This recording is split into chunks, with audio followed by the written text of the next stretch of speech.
موته عليه الصلاة والسلام ìgbà tó kú gbàm قال عمر بن الخطاب Umar wí pé من قال إن محمدا قد مات Umar lọ́kọ́ ní pé ẹni tó ń bá gbọ́ yí pé ó sọ pé Ànábì kú قتلته بسيفي هذا òun ó bẹ orí ẹ̀ òun ó sọ orí ẹ̀ kalẹ̀. وإنما رفع إلى السماء كما رفع عيسى عليه السلام. Ànábì wọ́n gbé gun sánmà lọ ni gẹ́gẹ́ bí wọ́n ti gbé Ìsá gun sánmà lọ so ẹ máa retí ẹ̀ ó fẹ́ dé.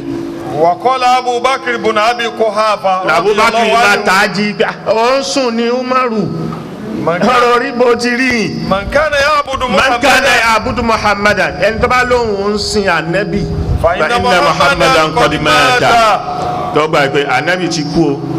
ومن كان kana ya'budu يعبد Allah. محمد ẹni tó bá ń sin Ọlọ́run tá Ànábì Muhammad ń jíṣẹ́ rẹ̀ fa inna Allaha hayyun la yamut. حي لم يمت ولن يموت. Ọlọ́run tá Ànábì ń sìn kò ní Hayyun. kú láíláí ọba alààyè ni لم يمت ولن يموت. kò sì ní kú láíláí.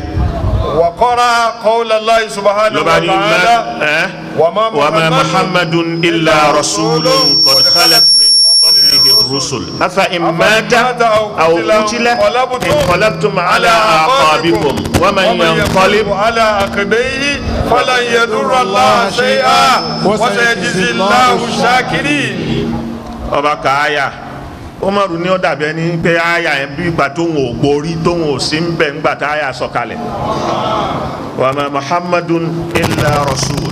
Ànábì ò jẹ́ nǹkan kan pé kì í bá jò ṣiṣẹ́. qad khalat min qablihi rusul. àwọn òjíṣẹ́ kan ti wá tí wọ́n ti lọ tí wọ́n ti kú tí wọ́n ti lọ tí wọ́n ti lọ. أفإن مات ṣé tó bá wá kú قتل àbí wọ́n pa انقلبتم على lẹ́bàá yẹ́yìn padà عقبكم lẹ́ni ẹ̀sìn Ìsìlámù mọ́ ẹ̀sìn lọ́wọ́ mọ́. ومن ينقلب على عقبيه ẹni tó bá sì yẹ́yìn padà tó lóun ò sí lọ́wọ́ mọ́. فلن يضر الله شيئا irú ẹni bẹ́ẹ̀ ò ní Ọlọ́run lára o àìsìn lọ́hùn rẹ̀ ò ní Ọlọ́run lára rárá. وسيجزي الله الشاكرين. ẹni tó bá sin lọ́hùn Ọlọ́run ó dúpẹ́ fún yóò sì san lẹ́san. فرجع القوم إلى قوله làwọn èèyàn bá darí sórí ọ̀rọ̀ Abubakar kálukú bá tají pé òótọ́ mà ní. وقال عمر رضي الله عنه n tó ṣẹlẹ̀ sáwọn Bani àwọn Nasara nìyẹn irú Bani wọn ló ṣẹlẹ̀ pé wọ́n gbé lọ sọ́mọ ní ó ń padà bọ̀ ẹ ṣáma ẹ jẹ́ kí inú yín dùn yóò padà dé tó bá padà dé kò fẹ́yàwó tẹ́lẹ̀ yóò wá fẹ́yàwó kò bímọ tẹ́lẹ̀ yóò wá bímọ kò kú tẹ́lẹ̀ yóò wá padà wá kú yóò dé gẹ́gẹ́ bí olè tí ń já tó ti ń yọ wọlé lóru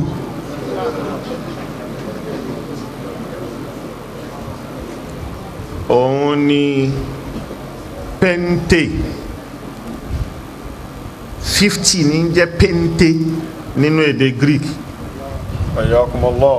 sọ ẹ máa retí ẹ láàdọ́ta ọdún yóò sọ̀kalẹ̀ àádọ́ta ọjọ́ kọjá àádọ́ta oṣù lẹ́yìn yẹn àádọ́ta ọdún òun ni Pentecostal pente 50 ní jẹ́ bẹ́ẹ̀. حياكم الله.